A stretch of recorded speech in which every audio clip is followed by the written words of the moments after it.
सुप्रभात बच्चों। आज हम कक्षा 12 हिंदी गद्य खंड बाजार दर्शन लेखक प्रसिद्ध कहानीकार जैनेंद्र कुमार जी को पढ़ने के लिए चल रहे हैं। तो बिना समय का जाया किए हम जैनेंद्र जी के बारे में थोड़ा सा संक्षिप्त परिचय जानना चाहेंगे। तो बच्चों, जैनेंद्र का जन्म 1905 अलीगढ़ उत्तर प्रदेश जनपद में हुआ। आप यदि कथाकार के संदर्भ में, कहानीकार के संदर्भ में, उपन्यासकार के संदर्भ में हम चर्चा करें हिंदी साहित्य के क्षेत्र में, तो जैनेंद्र जी का स्थान मुंशी प्रेमचंद्र जी के बाद दूसरे नंबर पर आता है। प्रसिद्ध कहानीकार और उपन्यासकार आप रहे। उपन्यास के क्षेत्र में आपने परख, सुनीता, आराम स्वामी, त्यागपत्र। कहानियों के क्षेत्र में भी आपने बाजे, नीलम देश की राजकन्या, जड़ की बात आदि के क्षेत्र में आपने अपनी कलम चला करके प्रसिद्धि पाई। आपका साहित्य जगत, कथा साहित्य जगत काफी विशाल है और आप के जीवन की प्रारंभिक जो समय था वह काफी कष्टमय रहा है, काफी दुखमय रहा है। बचपन में ही पिता की मृत्यु हो जाने के बाद आपको मामा के प्रति सहयोग की अपेक्षा करनी पड़ी और इसके बाद आप अपनी पढ़ाई को निरंतर जारी रखें और कुछ समय के बाद आप गांधीवादी विचारधारा से जुड़ने के बाद आपने गांधी दर्शन को अपनी लेखनी के माध्यम से प्रचलित किया। आपकी भाषा शैली अत्यंत ही सहज, सरल, भावनाओं को व्यक्त करने में समर्थ, तत्सम शब्दों का प्रयोग, किंतु कहीं कहीं तद्भव, देशज, उर्दू और फारसी के शब्दों का सम्मिश्रण आपकी लेखनी की शैली को उत्कृष्टता प्रदान करती है। बच्चों, यह हिंदी का देदीप्यमान नक्षत्र प्रसिद्ध कहानीकार को भारत सरकार ने पद्म भूषण, भारत भारती आदि सम्मानों से विभूषित किया और आपका यह पार्थिव शरीर पंचत्व में 1990 दिल्ली में विलीन हो गया। आइए हम देखते हैं अपने पाठ के संदर्भ में बाजार दर्शन। वैसे बाजार दर्शन अर्थशास्त्र का विषय है, किंतु हिंदी साहित्य में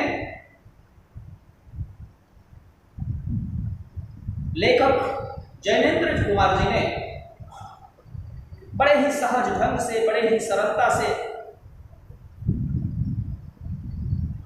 इस वैचारिक तथ्य को साहित्यिक बनाना और साहित्य के योग इसको ढालना आपकी ये अद्भुत कला रही है। हिंदी में उपभोक्तावाद और बाजारवाद का व्यापक चर्चा अगर किसी ने किया तो 60 और 70 के दशक में जैनेंद्र जी ने किया। ये पाठ की विशेषता है। उन्होंने ये बताया कि बाजार की जो जादुई ताकत होती है वो हमें अपना गुलाम कैसे बनाती है।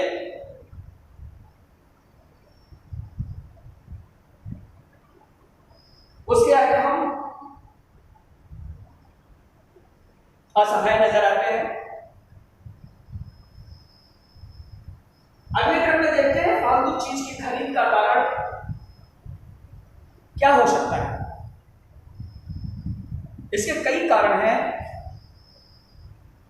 किंतु अगर हम उसके मूल में जाना चाहें तो ये देखेंगे कि अगर हम फालतू चीजों का संग्रह कर रहे हैं, खरीद रहे हैं बाजार से, तो इस पर जरूर बाजार का आकर्षण है, जिसको हम बाजार का जादू कह सकते हैं। अगले क्रम में हम देखते हैं परचेजिंग पावर का अनावश्यक वस्तुओं का खरीदना। कुछ परचेजिंग की पावर होता है जो हमारे पास होती है, उसके कारण भी हम सामान को खरीद लेते हैं। तो बच्चों, आइए हम देख चलते हैं बाजार दर्शन के पार्ट्स सारांश पर। लेखक जा रहा होता है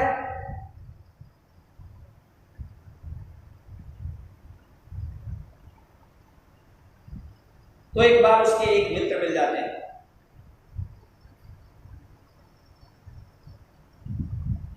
और मित्र को जब वो हमारा लेखक देखता है तो मित्र के हाथों में बहुत सारा सामान होता है।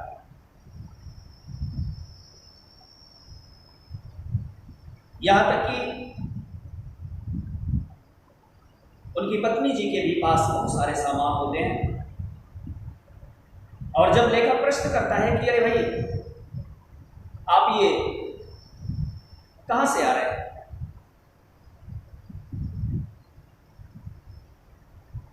तो और इतना सामान कैसे लेकर कहां से आ रहा है, तो मित्र बताता है लेखक को कि मैं बाजार गया था और ये परचेजिंग पावर का प्रभाव है। अब यहां थोड़ा सा हम आपको परचेजिंग पावर के संदर्भ पर चर्चा करना चाहेंगे।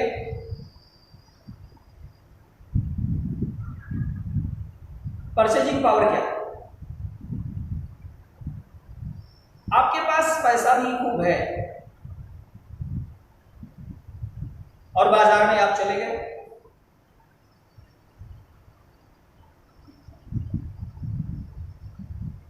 और बिना आवश्यकता की वस्तुओं को आपने खरीद लिया, क्योंकि बाजार जब आप गए तो आपके पास मनी बैग में पैसे थे और आपको फिजूल की वस्तुओं को भी खरीदने पर हिचक नहीं आई, आपने खरीद लिया। ये तो परचेजिंग पावर है। इसको भी ले लिया, इसको भी ले लिया, इसको भी ले लिया, यद्यपि उनकी कोई आवश्यकता वर्तमान में आपको नहीं है। ये बाजार की परचेजिंग पावर है। और ऐसा करने में कुछ लोग अपने को गौरवान्वित महसूस करते हैं।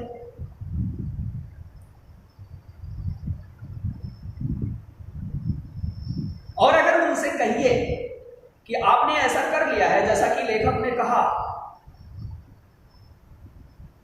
ये परचेजिंग पावर, आपने इतना सामान अनावश्यक खरीद लिया, तो उन्होंने अपने इस बात को, अपनी इस कमी को अपनी पत्नी के ऊपर आक्षेपित कर देते हैं।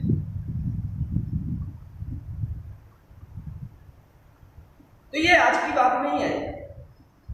हमारे भारतीय समाज में ये काफी पुरानी परंपरा है कि पति अपने सारी बातों को जब अपने को बचाना होता है तो पत्नी के ऊपर डाल देता है। ये इनकी कृपा है, इन्होंने ऐसा किया, इनके माध्यम से ऐसा हो। नहीं,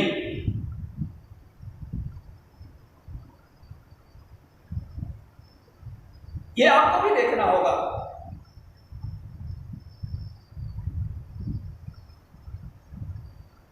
वो गृहिणी है, उनको तो सारी चीज की आवश्यकता होगी, लेकिन आपको अपने बजट को देखना होगा, आपको अपनी स्थिति को देखना होगा, आपको अपने बैग को देखना होगा। उसके हिसाब से आपको बाजार में जाना होगा और वस्तुओं का क्रय करना होगा।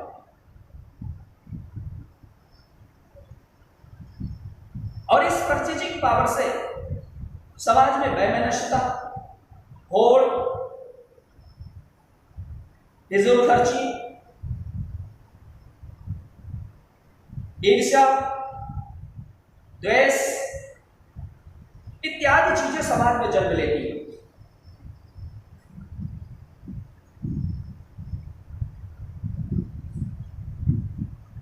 और बाजार का काम क्या है? बाजार का तो काम ही है कि वह अपने पास आए हुए ग्राहकों को उलझाना।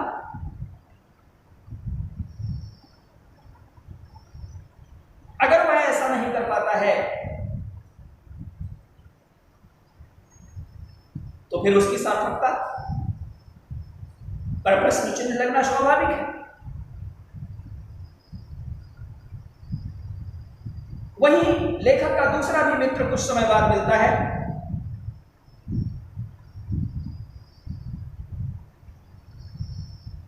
और जब लेखक उससे मिलता है तो मित्र लेखक से बताता है कि आप तो, लेखक ने पूछा कि भाई आप तो सुबह के गए हुए हैं और खाली हाथ लौट रहे हैं। तो दूसरा मित्र लेखक से बताता है, क्या बताऊं, जब मैं मार्केट में पहुंचा, मैं बाजार में पहुंचा तो वहां कोई भी ऐसी चीज मुझे नहीं दिखी कि जो ये लगी हो कि इसका उपयोग नहीं है। अर्थात सभी चीजें जो भी बाजार में लगी हुई हैं, दिखाई पड़ रही हैं, उन सब का वह उपयोग है। और क्या लूं क्या ना लूं, कौन सा उपयोगी है कौन सा अनुपयोगी है, इसका मैं निराकरण नहीं कर सका, इसलिए कोई भी सामान नहीं ले पाया।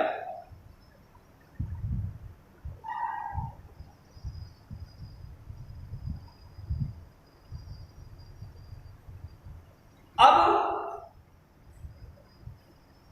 इस बात से, दूसरे मित्र की बात से यह पता चलता है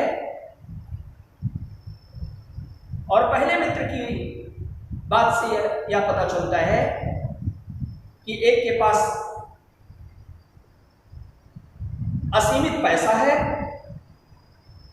और दूसरे के पास आवश्यकता नहीं है।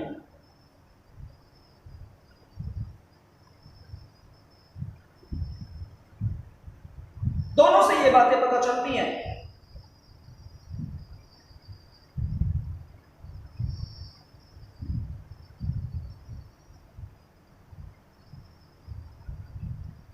जब हम मार्केट में जाएं, जब हम बाजार में जाएं, तो हमको कम से कम अपनी चाह का पता होना चाहिए, अपनी आवश्यकता का भान होना चाहिए, ज्ञान होना चाहिए कि हम किस लिए बाजार में गए।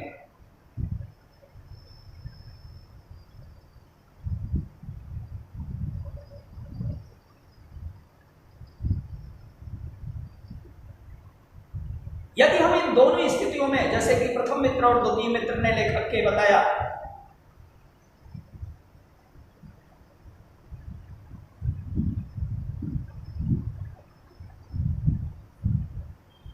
अब हम दूसरे पहलू पर विचार करते हैं कि यदि हम बाजार जाएं तो दो चीज होनी चाहिए।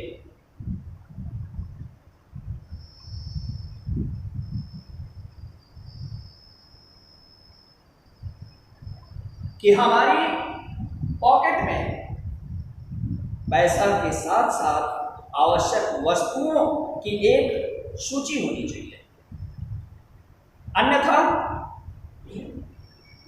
परिणाम वही होगा जो प्रथम और द्वितीय मित्र का हुआ है। और इसके बाद भी जो बाजार की जादू है वह उन्हीं लोगों पर अपने प्रभाव को जमा पाती है जिनके जेब में पैसे होते हैं और मन खाली होता है। बाजार का जादू उन्हीं के ऊपर चलता है कि जेब गरम मन खाली। प्रथम मित्र का जेब गरम था और दूसरे मित्र का मन भरा हुआ था, वो यही नहीं डिसीजन कर पा रहा था कि उसे खरीदना क्या है, सभी उपयोगी हैं। इसका मतलब उसे कोई आवश्यकता नहीं थी, उसके घर पर सब कुछ था। आवश्यकता से अगर आप एक उद्देश्य बनाकर मार्केट में जाएंगे तो जाहिर सी बात है कि बाजार की सार्थकता, आप उसका सार्थकता का उपभोग कर पाएंगे।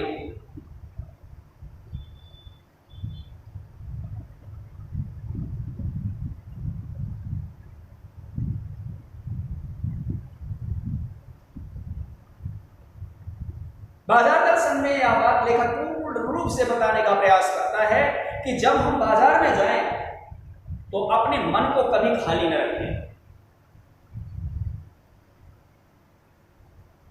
अगर मन को खाली रखते हैं तो कई इसके दुष्परिणाम भी हो सकते हैं। मन खाली भी है और पैसा भी नहीं है तो इसका परिणाम और भी स्थिति में बदल जाएगा, आप कर्ज के शिकार हो जाएंगे। तो इस बाजार दर्शन के माध्यम से लेखक ये बताने का प्रयास करता है कि जब हम बाजार में जाएं तो मन को खाली करके ना जाएं।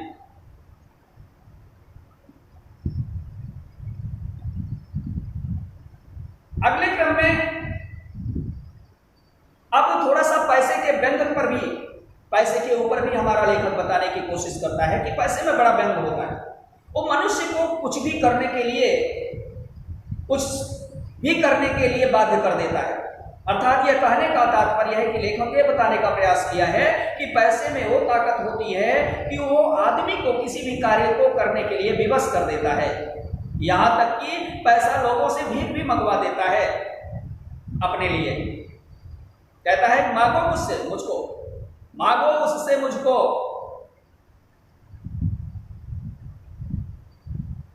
और बड़े मजे की बात तो तब होती है जब कभी कभी हम अपने माता पिता को भी उलाहना और नफरत की नजरों से देखने लगते हैं। लेखक इसका भी जिक्र किया है। आप पैदल जा रहे होते हैं, कोई भी व्यक्ति फोर व्हीलर से धूल उड़ाता हुआ आपके सामने से गुजर जाता है और जैसे ही आपकी नजर उस धूल उड़ाती हुई गाड़ी पर पड़ती है, आप का जो खाली मन है वह जरूर ये बात सोचने के लिए मजबूर कर देती है कि काश मेरे भी पास अगर गाड़ी होती तो मैं भी इस तरीके से चलता। यार ये तो मेरा दोस्त नहीं, क्या मैं ऐसे ही माता पिता किया यहां जन्म लेने के लिए था कि जिसके पास पैसे नहीं हो, गाड़ी नहीं हो, घर नहीं हो, ऐशो आराम की चीजें नहीं हो, वैभव की सामग्री नहीं हो,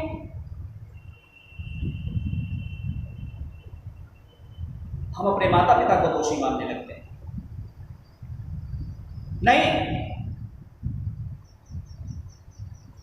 और इससे व्यक्ति में नफरत, ईर्ष्या, द्वेष, दिखावापन की भावना आती है जो भावी समाज के लिए हानिकारक है।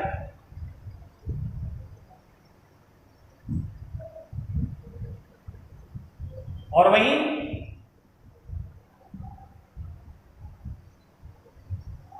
लेखक एक भगत के माध्यम से यह भी समझाने का प्रयास किया है। भगत चूरन बेचता है, लेकिन भगत सिर्फ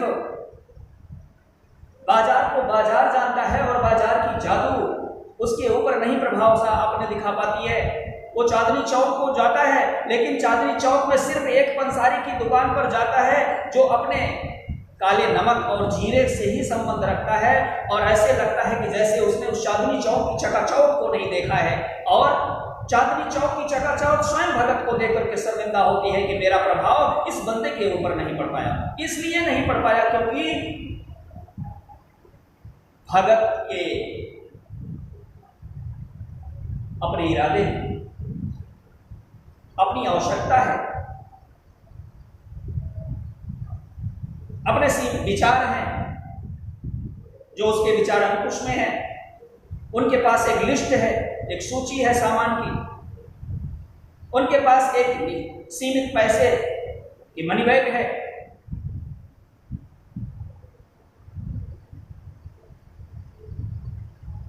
जो बाजार में जाते तो हैं, लेकिन भगत को, चूरन वाले को देख करके वह सिर्फ अपने काम की वस्तुओं को खरीदते हैं। तो बाजार की चकाचौंध से उनका कोई ताल्लुकात नहीं है।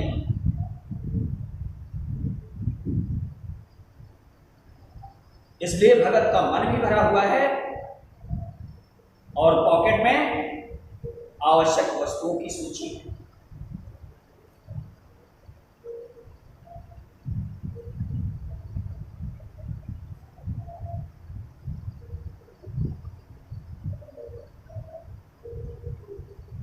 और लेखक का मानना यह है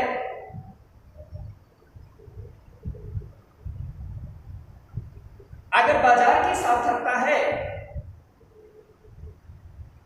तो वो मनुष्य देता है, मनुष्य से।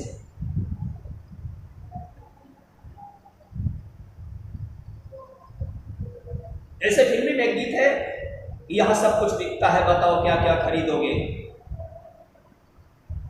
ये आपके ऊपर निर्भर करना है, आपको बताना है कि आपको क्या खरीदना है। ये बाजार नहीं बताएगी। बाजार में तो सब कुछ खुला हुआ है, सारे सामान आपको आकर्षित करने के लिए ही रखे गए हैं। ये आपको निश्चित करना होगा कि मुझे क्या खरीदना है।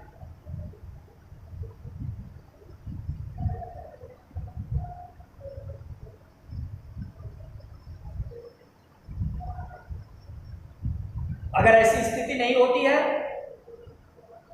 तो बाजार मनुष्य को, ग्राहक को ठगने के लिए, और ग्राहक जो है विक्रेता को ठगने के लिए हमेशा एक दूसरे में होड़ मची हुई होगी।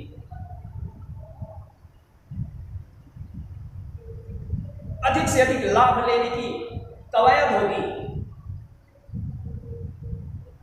अगर हम अपनी आवश्यकता की वस्तुओं से जुड़े नहीं होंगे, हमारे पास एक लिस्ट नहीं होगी, तो ये बाजार हमें लूटने के लिए तैयार रहेगा और हम बाजार को लूटने के लिए तैयार रहेंगे। जो समाज को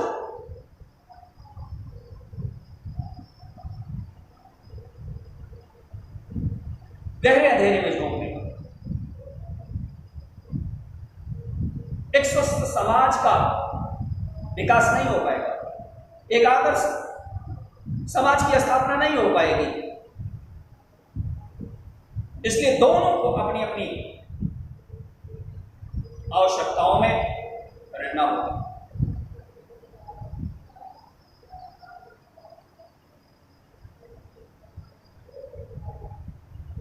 अगर ऐसा होता है तो मानवता के खिलाफ है, और उसका शास्त्र जो बना हुआ है, बाजार का पोषण करने वाला जो शास्त्र है, वह सरासर औधा होगा और मायावी होगा। और ऐसा कोई अगर अर्थशास्त्र है तो उसको लेखक सिर्फ अनित शास्त्र मानता है, उसे शास्त्र नहीं मानता है अथवा अर्थशास्त्र नहीं मानता है।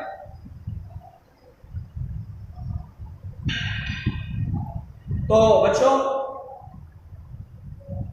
ये बाजार दर्शन का सारांश था, और मेरी तरफ से ये क्यों रखा गया पाठ में, आपके सिलेबस में, क्योंकि हम राष्ट्र की युवा शक्ति हैं। आने वाले समाज में, आने वाले समय में हम समाज के सशक्त प्रहरी होंगे, समाज हम पर निर्भर करेगा। इसलिए हमें ये जानकारी आवश्यक रूप से रखनी चाहिए कि हम और बाजार दोनों एक दूसरे के पूरक हैं, अर्थात क्रेता और विक्रेता दोनों एक दूसरे के पूरक हैं, जो समाज के दोनों पहलू। अगर क्रेता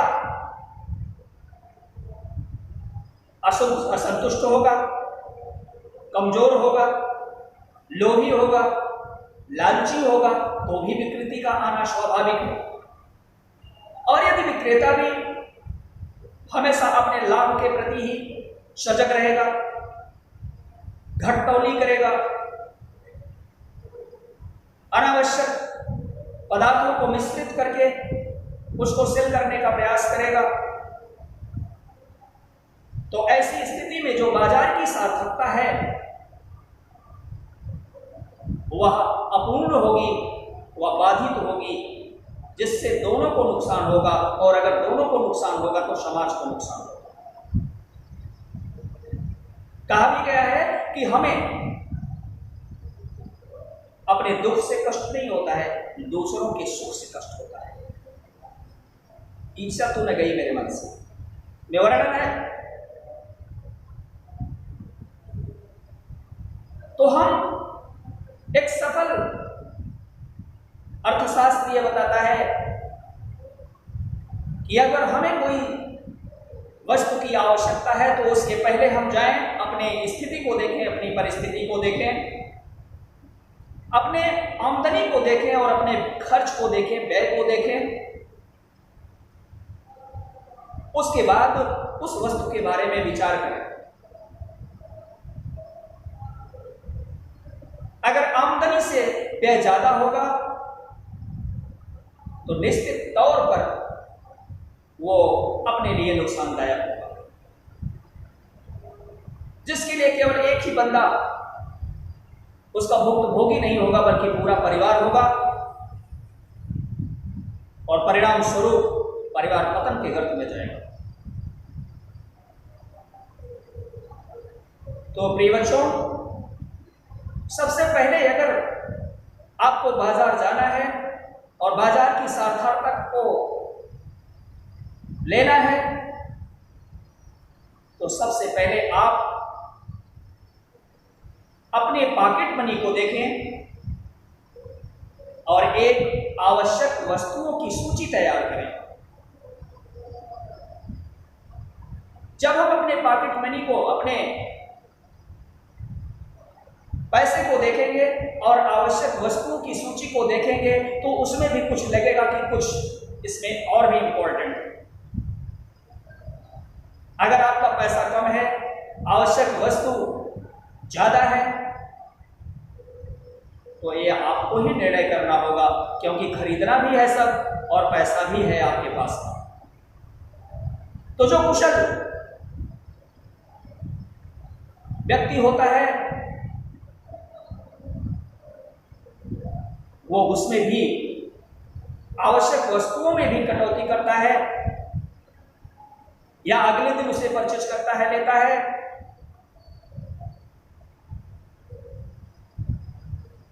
और मेरा मानना है कि जो इस प्रकार से कार्य करता है, जो इस प्रकार से अपनी स्थिति और परिस्थिति, अपनी आवश्यक वस्तुओं को देख करके आगे चलता है, वही सफल होता है।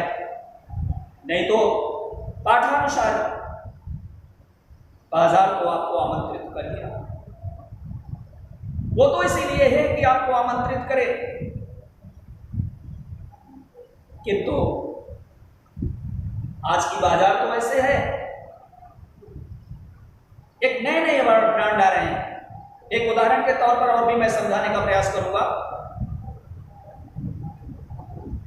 एक मेरे मित्र थे, गाड़ी लिए, बाइक लिए अपने पापा से काफी दिनों से प्रयासरत थे। उनके पापा ने कहा कि बेटा हाई स्कूल में अगर अच्छे मार्क्स लाओगे तो तुम्हें मैं गाड़ी खरीदूंगा, लेकिन पसंद करना तुम्हें है, तुम पसंद कर लो, मैं गाड़ी खरीदूंगा। संयोग से मित्र पढ़ने में अच्छा था और मेहनत किया, अच्छे मार्क्स आए। शर्त के अनुसार पिता ने गाड़ी खरीदने के लिए पैसे उपलब्ध करा दिया मेरे मित्र को। मेरा मित्र जो है वो एडवर्टाइजमेंट के माध्यम से या किसी के माध्यम से जो सबसे अर्ली ब्रांड की गाड़ी थी, जो अर्ली टाइम की थी, अर्ली टाइम की गाड़ी थी, उसको उसने लाइक किया और लिया। गया एजेंसी पर, उसको लेकर आ ही रहा था कि रास्ते में उसे एक और नई गाड़ी का एडवर्टाइजमेंट दिख गया और गाड़ी अपनी वो खड़ी करके उस गाड़ी के एडवर्टाइजमेंट को देखने लगा।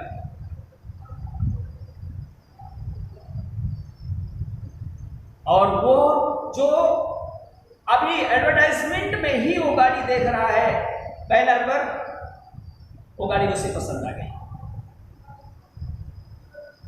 अब तक मित्रों मेरे कहने का मतलब, बच्चों मेरे कहने का मतलब यह है कि अभी वो एजेंसी से गाड़ी लेकर के अपने घर नहीं पहुंचा है,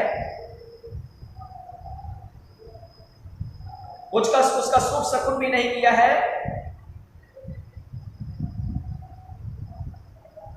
रास्ते में ही है, किंतु दूसरी गाड़ी का जो अभी केवल प्रचार भर ही है उसको देख करके उस खरीदी हुई गाड़ी के प्रति एक नफरत पैदा हुई और वो पश्चाताप करने लगा कि अरे यार, अगर मैं थोड़ा सा और रुक गया होता तो 10 दिन के बाद मैं ये गाड़ी ले लेता। तो बच्चों मेरे कहने का मतलब है कि अभी ये गाड़ी आपके हाथ में है, ये गाड़ी उसके हाथ में है, घर नहीं पहुंची है, उसका आनंद वो नहीं ले पाया है, चला नहीं पाया है, लेकिन उसकी इच्छा उस गाड़ी के प्रति जग गई और उस गाड़ी की इच्छा ने इस गाड़ी की आवश्यकता को खत्म कर दिया।